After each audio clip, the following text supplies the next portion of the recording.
नमस्कार दोस्तों, स्वागत है एक बार फिर से आपका मेरे यूट्यूब चैनल विदाउट म्यूज़िक मंत्रा में।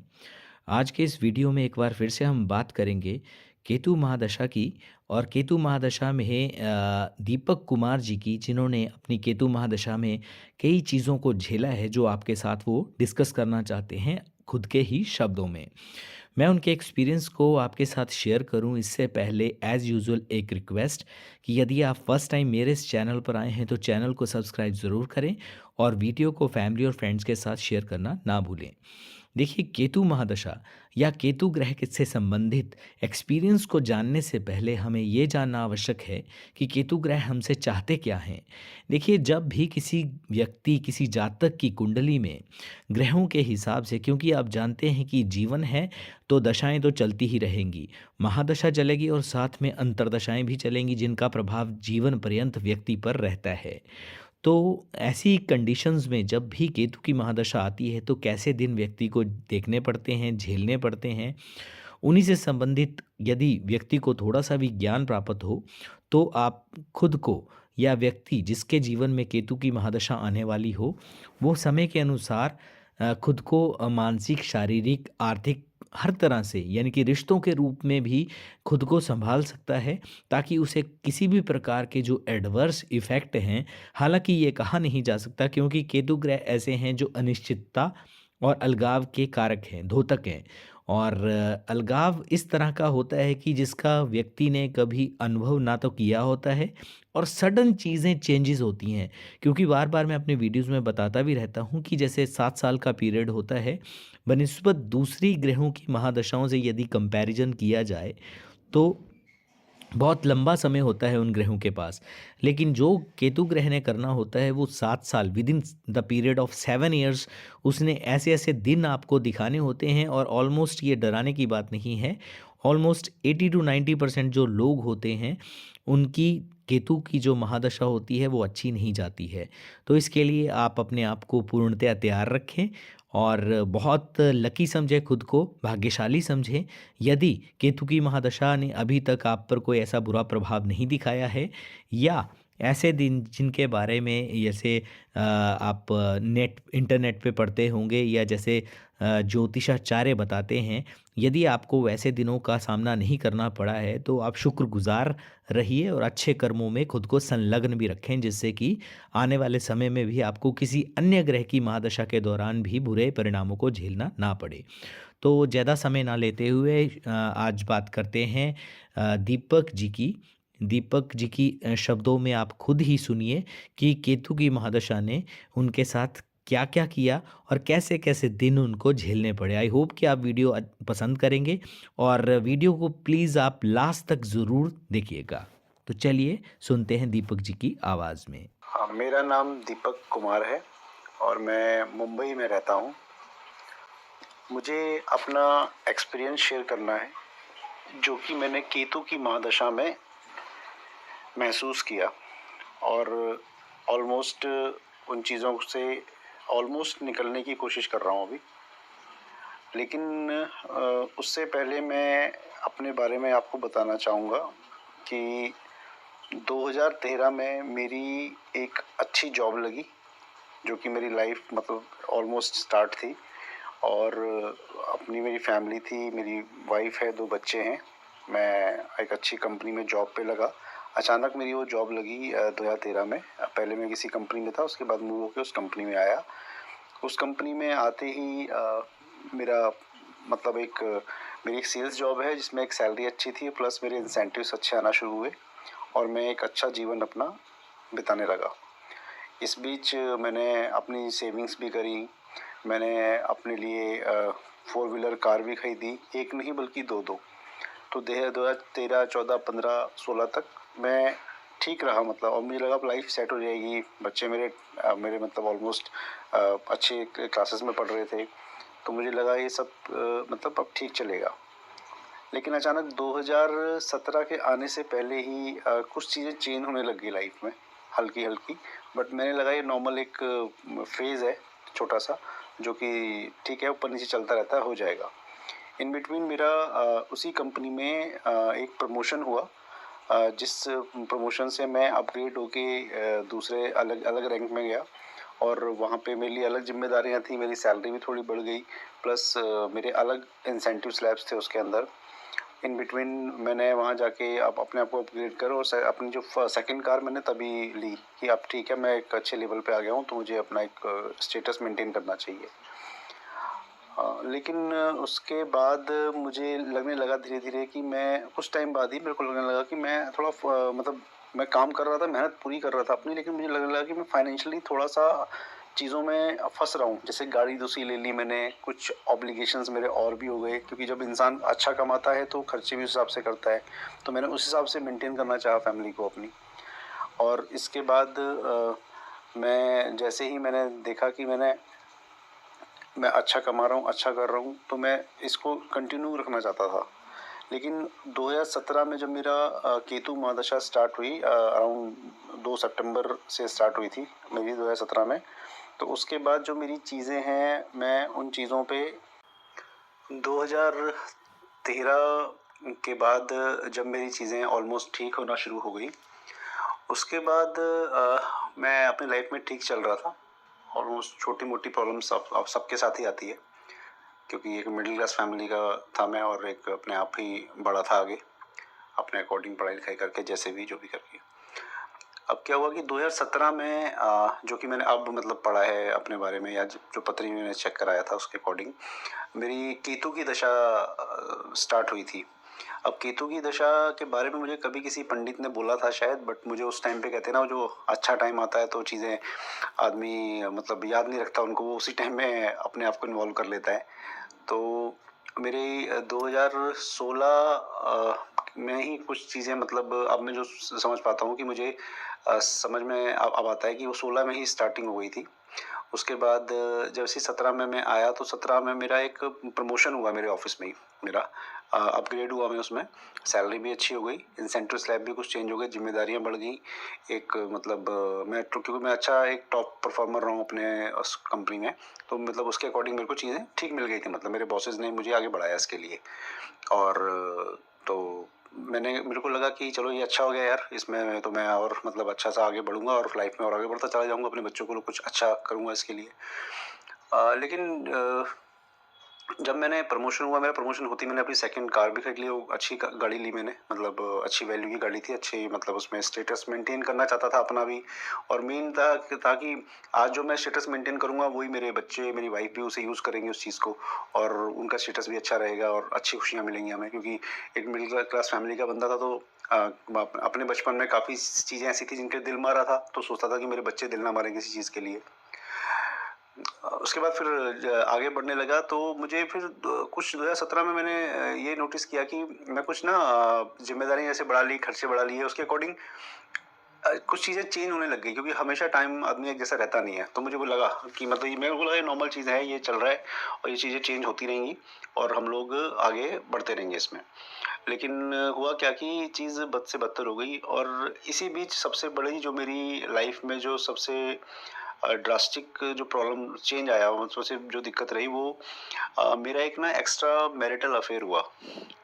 और वो मेरे नोन में ही थे, पुराने जानने वाले थे, लेकिन कभी ऐसा सोचा ही नहीं था उनके बारे में। लेकिन वो सिचुएशन ऐसी थी मेरी कि मतलब मेरे को लगता है, अब लगता है कि मैं उस चीज़ में की तरफ खिंचा और डाला गया मैं उस चीज़ की तरफ, और अल्टीमेटली मैंने अपनी वाइफ को धोखा दिया है, जो कि मेरा अराउंड 14-15 अराउंड 16 साल के आसपास का हमारा शादी का पीरियड था वो। और उसमें मैंने ये चीज़ जाके की, उसको धोखा दिया, और मैं उस चीज़ में रम गया, और अराउंड 3 से 4 साल तक मैं उसी चीज़ में रहा। और ऑटोमेटिकली मैं उसमें एक ऑब्लिगेशन मेरे लिए एक्स्ट्रा हो गई, वो फाइनेंशियली मैं उसमें चला गया उस चीज़ के अंदर, और ऑटोमेटिकली फैमिली से, अपने काम से ध्यान हटके उस तरफ मेरा ध्यान गया, क्योंकि वो मेरे लिए एक एक्स्ट्रा ऑब्लिगेशन हो गई थी फाइनेंशियली भी, और टाइम के अकॉर्डिंग भी टाइम वहाँ देने लग गया ज़्यादा मैं। और मैं ये चीज़ उस टाइम समझ में नहीं आई मुझे, वो ये सब उस टाइम अच्छा लग रहा था, लेकिन कहीं न कहीं मन में एक डर भी था, और एक ये भी था कि मैं गलत कर रहा हूँ, अपनी वाइफ़ को धोखा दे रहा हूँ। लेकिन वो फिर भी उसमें इन्वॉल्व था मैं, और ये शायद जो कोई सिचुएशन में होता होगा, शायद वो समझ सके या समझता होगा कि ये चीज़ होती है उस टाइम पे। ऑटोमेटिकली जब आप किसी एक्स्ट्रा एक रिश्ते में जुड़ जाते हो, तो आप फैमिली को टाइम देना कम कर देते हो। वही सब मैं कर रहा था, काम में इन्वॉल्व था। काम कर रहा था, जस्ट सैलरी आ रही थी, थोड़ा-बहुत इंसेंटिव भी आ रहा था, चल रही थी गाड़ी। इन बिटवीन क्या हुआ, जब वही बात है कि खर्चे बढ़ गए, तो मैंने क्या किया कि कुछ लोन्स और एक्स्ट्रा उठा लिए उन खर्चों को ख़त्म करने के लिए कि ये ख़त्म कर दूंगा अब ऐसे हो जाएगा। और फिर ऑटोमेटिकली जब वो कर्जे लिए तो उसको ख़त्म करने के लिए और लेने पड़े। तो अराउंड 2017 लास्ट के बाद से लेके 19 लास्ट तक ये सब चलता रहा। इन बिटवीन उस रिलेशन में भी था मैं। और फिर अचानक सबसे बड़ी जो प्रॉब्लम वर्ल्ड वाइड आई वो आया कोविड-19। कोविड जब आया 2020 में, तो वो चीज़ें फिर ज़बरदस्त वाली चेंज हुई। उसमें सबसे पहले तो जिनके साथ मैं रिलेशन में था, कोविड फर्स्ट वेव के बाद उनके बिहेवियर में चेंज आया, क्योंकि ऑटोमेटिकली मैं तो मतलब इमोशनली उनके साथ टच में था, तो अपनी फाइनेंशियली चीज़ें मुझसे शेयर करता था, तो उनको पता था कि मैं फाइनेंशियली परेशान चल रहा हूँ। तो 2020 के बाद उनकी चीज़ें उन्होंने मुझसे मतलब बोलना चलना कम कर दिया। तो मेरे को लगा शायद कोविड की वजह से ये सब हो रहा है। कुछ अंदर एक आवाज़ थी कि इन्होंने ऐसा किया, बट कहीं न कहीं मैंने दिल को समझाया कि नहीं, नहीं यार, मैं किसी का इतना अच्छा कर रहा हूँ और मैं उनके साथ हूँ, उन्हें सपोर्ट कर रहा हूँ चीज़ों में, तो हो सकता है मतलब ये भी समझे मेरी बात को, बट नहीं, दुनिया ऐसी नहीं है। ये मुझे पता चला इस केतु की महादशा में। जिसे अलगाव कहते हैं, आपके खास जिनके बारे में आप मतलब सोच सकते हो कि ज़िंदगी भर आपके साथ खड़े रहेंगे या आपकी मुसीबत में हमेशा काम आएँगे क्योंकि आप इनके काम आए हो, ये हम सोचते हैं, लेकिन सामने वाला नहीं सोचता, ज़रूरी नहीं है ऐसा। तो मुखौटे उतरना शुरू हुए। सबसे पहले उसी इंसान का मुखौटा उतरा मेरे आगे से। उसके बाद मेरे काफ़ी रिलेटिव, मेरे काफ़ी फ्रेंड्स और मेरे काफ़ी कलीग्स, जिनको मैंने अपने पास से अपने ऊपर लोन लेके लोगों को दिया कि आप अपनी ये प्रॉब्लम ठीक करो, हम लोग साथ रहेंगे तो ज़िंदगी में चीज़ें ठीक हो जाएंगी आगे। इसमें काफ़ी कलीग्स मेरे फ्रेंड्स भी थे इस चीज़ के अंदर, और सबको दिल से ही अपनाया, दिमाग से नहीं शायद। तभी आज मैं इस प्रॉब्लम में हूँ, या केतु महाराज ने मुझे चीज़ें दिखाई कि दुनिया ऐसी है, क्योंकि इसमें कहा गया है कि केतु जी हमारे टीचर हैं और हमें ज़िंदगी जीना सिखाते हैं कि ज़िंदगी क्या है, तो वो सीखी मैंने इस पीरियड में। 2020 के बाद ये कोविड फर्स्ट वेव आई, तो वो मैं थोड़ा झेल गया फाइनेंशियली, उसमें मेरे पास थी सेविंग्स थोड़ी बची हुई, तो उससे मैं करता रहा। सेकंड वेव में मेरी वाइफ को कोविड हो गया और काफ़ी हालत ख़राब हुई उसकी, डर भी गया था चीज़ें हाथ से ना निकल जाएँ, परिवार ना ख़राब हो जाए मेरा, क्योंकि बहुत छोटा सा परिवार था मेरा प्यारा सा, जिसे मैं बड़ी मुश्किल से संजोया था मैंने। अब मैंने क्या किया कि इसके बाद 2020 में सेकंड वेव के बाद मैं फिर अपनी जॉब पे गया, तो ऑटोमेटिकली वो सिर्फ सैलरी फिर आना शुरू हुई, इंसेंटिव्स आना कम हो गए, क्योंकि इंसेंटिव्स पार्ट मेरे सैलरी का हाफ पार्ट या उससे प्लस रहता था हमेशा। तो आप समझ सकते हैं कि मैं अच्छा पैसा मतलब कमा रहा था और कोई दिक्कत नहीं थी मुझे, स्टेटस मेरा बिल्कुल ठीक था, लेकिन वो चीज़ें खराब होती चली गई। फिर 2021 के बाद मैंने जब ये 22 जनवरी 22 जनवरी में 11 तारीख को, ये दिन मैं ज़िंदगी में कभी नहीं भूल सकता, जिस दिन मेरे इस एक्स्ट्रा मैरिटल अफेयर के बारे में मेरी वाइफ को पता चला। बट वो सिचुएशन पता चला कि जब तक मैं इस रिश्ते से पिछले 1 साल से खुद निकलना चाहता था, क्योंकि मुझे लगने लग गया था कि सामने वाला मुझे मतलब रिगार्ड नहीं कर रहा है, या आप कह सकते हैं हिंदी में कि मुझे भाव नहीं दे रहा उस हिसाब से। उन्होंने कटना शुरू कर दिया था मेरे से। तो मुझे बड़ा दुःख होता था अंदर से इस बात का, लेकिन मेरे को लगता था नहीं, ये सज़ा है दीपक तेरी कि तूने गलत किया अपनी वाइफ के साथ, जिस वाइफ ने तुझे इतना प्यार किया, इतना सपोर्ट किया, इतना साथ दिया। अब 2022 में जब ये चीज़ मेरी वाइफ के सामने आई और उन्हें पता लगा कि ये सब मैं इस चीज़ में इन्वॉल्व हूँ, और प्रूफ के साथ उनके सामने आई। कहते हैं ना, आप कुछ गलत कर्म करोगे तो भगवान है, और ये मैं मान गया हूँ, आपके कर्मों का फल आपको यहीं मिलता है, स्वर्ग नर्क कुछ नहीं है। मुझे उस चीज़ की सज़ा मिली जनवरी 2022 से लेके, और अराउंड 1 ईयर 23 तक मेरी फैमिली, मेरे बच्चे, मेरी वाइफ और मैं ज़बरदस्त डिस्टर्ब रहे। हमारे घर में कभी भी कलेश हो जाता था किसी बात को लेके। शक के दायरे में था मैं अपनी फैमिली के हमेशा। मेरे बच्चे जो मतलब मेरी औलाद हैं, उनके उनके सामने मेरी नज़रों में गिर गया मैं। लेकिन फिर भी मेरे बच्चे इतने समझदार थे कि उन्हें पता था हमारे पापा ऐसे नहीं हैं। ये बाई चांस या बाई मिस्टेक या जैसे भी इस प्रॉब्लम में पड़ गए हैं, इनको इस चीज़ से निकालने में हमें हेल्प करनी है। ये उन्होंने मेरी मदद से नहीं कहा, बट उनके अंदर थी ये चीज़, और उन्होंने मुझे सपोर्ट किया। मेरी वाइफ ने मुझे सपोर्ट किया। थोड़ा परेशान भी रही बहुत ज़्यादा इस पीरियड में, मतलब कि उस वो मतलब मेरा जो नॉर्मल एक ऑफिस टाइमिंग है 9, 10, 11 बजे आना, मैं लेट होता था, उसको डाउट में रहती थी शाम के टाइम मेरा किसी से बात, किसी कॉल पे कर रहा हूँ तो उस पर भी उसको दिक्कत रहती थी। तो उस पीरियड को मैंने बहुत मुश्किल से झेला, और मतलब ऐसा कोई दिन नहीं था कि जिस दिन ये लगता था मुझे या मेरी वाइफ को या मेरे परिवार में कि या तो मेरी वाइफ सुसाइड कर लेगी या फिर मैं सुसाइड कर लूँगा। और बहुत ज़्यादा हरासमेंट झेला हम लोगों ने आपस में, और बड़ी प्रॉब्लम्स में रहे हम लोग। उसके बाद जब धीरे धीरे चीज़ मतलब पुरानी होती गई, और सच सच बात यह है कि मैं शायद मेरा परिवार इसलिए खड़ा है आज कि मैंने उस दिन के बाद अपनी वाइफ से ना कुछ छुपाया ना झूठ बोला। उसको जो भी बात थी अपनी वाइफ को सारी बताई, उसको भरोसे में लिया और साबित किया अपने आप को। इन पिछले 8 से डेढ़ 2 साल के अंदर मैं साबित किया और मेरी वाइफ को फिर लगा कि नहीं, ये ठीक है इनसे हुआ लेकिन ये गलत नहीं है। मतलब ये ऐसे हैं नहीं कि ये इन चीज़ों में पड़ने वाले, क्योंकि मेरी शादी 15-16 साल पुरानी शादी थी मेरी और ऑटोमेटिकली मेरी लव मैरिज थी और मेरा भी मेरी वाइफ से अराउंड 5 से 6 साल का अफेयर रहा है। उसके बाद ही हमने बहुत सोच समझ के शादी की थी, तो इतना तो बिहेवियर मेरे जानती थी कि मैं ऐसा नहीं हूँ। मैं बस सिचुएशन के अकॉर्डिंग, टाइम के अकॉर्डिंग पड़ गया इस चीज़ में। और मुझे तो खैर आईना दिख चुका था लाइफ का, अपने सगे संबंधियों का, दोस्तों का, उनका जिनके साथ रिलेशन में था मैं। तो मैं इस चीज़ से फिर निकलना शुरू किया मैंने। मेरी फैमिली ने मुझे बहुत सपोर्ट किया, बट फाइनेंशियली मैं बहुत परेशान रहा इस पीरियड में और बहुत ज़बरदस्त परेशान रहा। आज भी हूँ बट उस लेवल पे नहीं हूँ। काफ़ी चीज़ें मैंने निपटाई, क्योंकि मैंने यहाँ पे क्या किया, लोन बोरो करता रहा अपनी चीज़ों को निपटाने के लिए। तो वो चीज़ मेरे को बहुत तंग करती रही, क्योंकि ऑटोमेटिकली ये सिंगल हैंडेड था कमाने वाला। वाइफ मेरी एजुकेटेड है, जॉब पे थी, बट उसने फैमिली को संभालना प्रेफरेंस किया, क्योंकि उन्हें पता था कि अगर हम दोनों ही काम में ले जाएंगे तो बच्चों को कौन संभालेगा, क्योंकि बच्चों की क्लासेस थी, 9th 10th ये सब चल रहा था। आज मेरा बेटा फर्स्ट ईयर में पढ़ रहा है कॉलेज में, छोटा बेटा भी 10th क्लास में है, तो ठीक है। और बस तो केतु की मेरी जो अब दशा है वो बाकी रह गई है अक्टूबर तक। जो पत्री के अकॉर्डिंग प्रशांत जी से मेरा डिस्कशन हुआ इस चीज़ में, और प्रशांत जी से बात करके मुझे इसमें बहुत रिलीफ मिला। उन्होंने मेरी पत्री का विश्लेषण किया, सारी चीज़ें मुझे बताई, समझाई, और उनसे मुझे बहुत सपोर्ट मिली प्रशांत जी से।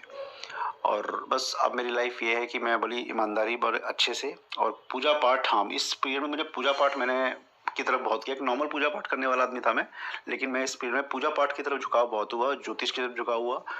इन बिटवीन की जिन दिनों में बहुत परेशान था, तो अचानक एक दिन मुझे खाटू श्याम जी दिखाई दिए, जो कि मैं उनके मंदिर शायद उससे पहले कभी 2 या 3 साल पहले कभी गया था शायद।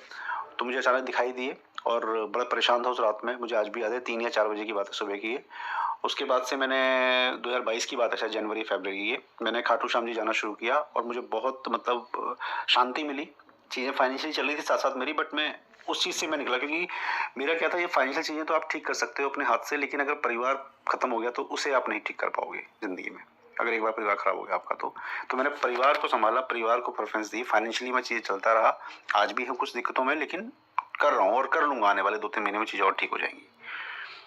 बस ये मेरा एक्सपीरियंस रहा और बहुत उतार चढ़ाव हुआ, बड़ा परेशान हुआ, बहुत दिक्कतों में रहा, हर तरफ से फंसा हुआ था। कभी कोई सिचुएशन ऐसी आती थी कि बस आज जाके यमुना में छलांग लगा लेता हूँ, आज रेल की पटरी के नीचे आ जाता हूँ, आज जहर खा लेता हूँ, आज अपने आप को फांसी लगा लेता हूँ। लेकिन कहीं ना कहीं एक आवाज़ अंदर थी कि नहीं दीपक, खड़े होना है। फैमिली का क्या होगा अगर तुझे कुछ हो गया तो, ये नहीं संभाल पाएंगे कुछ भी। बच्चे आज कच्ची उम्र में, इनको फ्यूचर अच्छा देना है। बस कि तुम्हारा से हाथ जोड़ के बस विनती है कि भगवान, बस अब इस परेशानी में आपने मुझे बहुत कुछ सिखाया है, इस सीख को मैं आगे लाइफ टाइम तक लेके चलूँगा जब तक जिंदा रहूँगा। बस थैंक यू सो मच, यही मैं अपने बारे में बताना चाहता था। Thank you. तो दोस्तों, ये था मुंबई से दीपक जी का एक्सपीरियंस। केतु महादशा के दौरान जो चीज़ें उन्होंने झेली हैं वो आपके समक्ष उन्होंने रखी हैं। और आपका सवाल रहता है कि उनकी कुंडली के बारे में, जिस भी जातक या व्यक्ति के बारे में मैं बताता हूँ, तो उनकी कुंडली के बारे में भी थोड़ा सा बताइए। तो मैं बता देता हूँ कि इनकी कर्क लगन की कुंडली है और लगन में ही इनके मंगल विराजित हैं। सेकंड हाउस में इनके शनि विराजित हैं। थर्ड हाउस में इनके राहु विराजित हैं। पंचम स्थान में इनके चंद्र विराजित हैं और भाग्य स्थान में इनके त्रिग्रही योग यानी कि सूर्य, शुक्र और केतु की युति है। दशम स्थान में इनके बुध विराजित हैं और द्वादशेष इनके गुरु विराजित हैं। तो ये इनके ग्रहों की स्थिति है। और आप जानते हैं कि जैसे केतु की महादशा जब भी किसी व्यक्ति पर आती है तो समय, आयु, स्थान के अकॉर्डिंग ही उस पर अपना असर दिखाती है। जैसे यदि किसी टीनेज के बालक पर यदि कोई केतु की महादशा जैसे आती है तो जॉब से उसको नहीं निकलवा सकती, क्योंकि वो जॉब नहीं कर रहा होगा उस आयु का जो भी बच्चा होगा। तो उसको कहीं ना कहीं अपने विषय से, जो भी उसका स्पेसिफिक सब्जेक्ट है, जैसे पढ़ने लिखने की उम्र है, तो कहीं ना कहीं वहाँ से हटाने का प्रयास करेगा।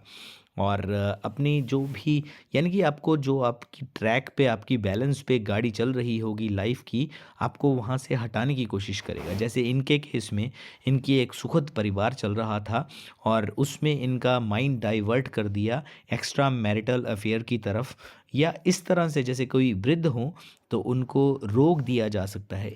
वो तो ग्रहों के वास तो जाने कितने ही उपाय हैं किसी भी व्यक्ति को समय, आयु, परिवेश के अकॉर्डिंग रिजल्ट प्रदान करने के लिए।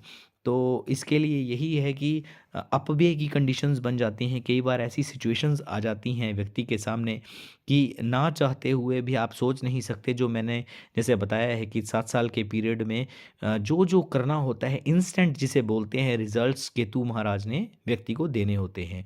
और कुछ मामलों में बहुत ज़्यादा आर्थिक नुकसान होता है, और डायरेक्ट अगर नुकसान ना पहुंचा सके तो शारीरिक रूप से, यानी कि शारीरिक रूप से इस तरह का रोग व्यक्ति को दे दिया जाए कि ज़्यादा से ज़्यादा धन का, क्योंकि देखिए मटेरियलिस्टिक चीज़ों से आपको कहीं ना कहीं वंचित करना है, दूर करना है। अनिश्चितता का दौर ये होता है। कोई भी चीज़ जिसको आप लेते हैं, चाहे इवन आप घर की कोई अपनी वैल्यूएबल आइटम्स लेते हैं, अपने खुद के कंफर्ट, आप अपने आराम के लिए यदि कोई चीज़ लेते हैं, प्रोडक्ट लेते हैं, तो उसको भी आप कितना भी देखभाल कर लीजिए, लेकिन फिर भी उस वस्तु, उस पर्टिकुलर चीज़ से भी आपको अनिश्चितता ही मिलेगी, अनसर्टेनिटी ही मिलेगी। ये आवश्यक नहीं है कि जितने टाइम तक वो चीज़ चलनी चाहिए वो चलेगी भी या नहीं। इसी तरह का आप कुछ आप रिज़ेम्बलेंस देख सकते हैं रिश्तों के मामले में ही। जैसे बार-बार ये बोला जाता है कि इस पीरियड के दौरान जैसे शादी वगैरह को अवॉइड किया जाना चाहिए, तो चाहे शादी हो, चाहे जॉब हो, चाहे धन के मामले हों, उनको कहीं भी आप निश्चितता यानी कि उसको स्टेबिलिटी और सर्टेनिटी के साथ जोड़ नहीं सकते। चीज़ें जो हैं वो इम्बैलेंस होती ही होती हैं। ऑटोमैटिकली व्यक्ति की जो एक रुचि है वो आध्यात्मिकता में बहुत ज़्यादा बढ़ जाती है, क्योंकि आप जानते हैं कि केतु को मोक्ष का भी कारक माना जाता है। और इस महादशा के दौरान व्यक्ति के अंदर स्वाभाविक रूप से ही आध्यात्मिक और जितने भी दार्शनिक विषय होते हैं, ऐसे ऐसे विषय जिनके बारे में व्यक्ति ने सोचा नहीं होता, और जब केतु की महादशा समाप्त होने को आती है तो खुद को इतना पारंगत जान पड़ता है व्यक्ति कि यदि 4 लोगों के सामने भी बैठ जाए तो बहुत ही सहजता से, बहुत ही सरलता से किसी भी विषय के रूप में अपने जो विचार हैं, जो मन मस्तिष्क में चलते रहते हैं, उनको उनके समक्ष रख सकते हैं। हालाँकि कुछ एक कंडीशंस जो हैं केतु हों या विषय को किस तरह से रखते हैं, जैसे बुध हों, उनको देखना पड़ता है, या गुरु हों, उनकी क्या कंडीशन है कुंडली में, उनको स्वाभाविक रूप से देखना ही पड़ता है। तो उसके लिए आप कुंडली का विश्लेषण भी करवा सकते हैं। नंबर आपकी स्क्रीन पर है।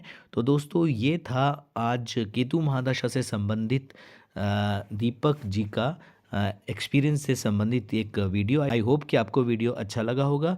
चैनल को सब्सक्राइब ज़रूर करें और वीडियो को फैमिली और फ्रेंड्स के साथ शेयर करना ना भूलें। आज के वीडियो में बस इतना ही। वीडियो देखने के लिए आपका बहुत बहुत धन्यवाद।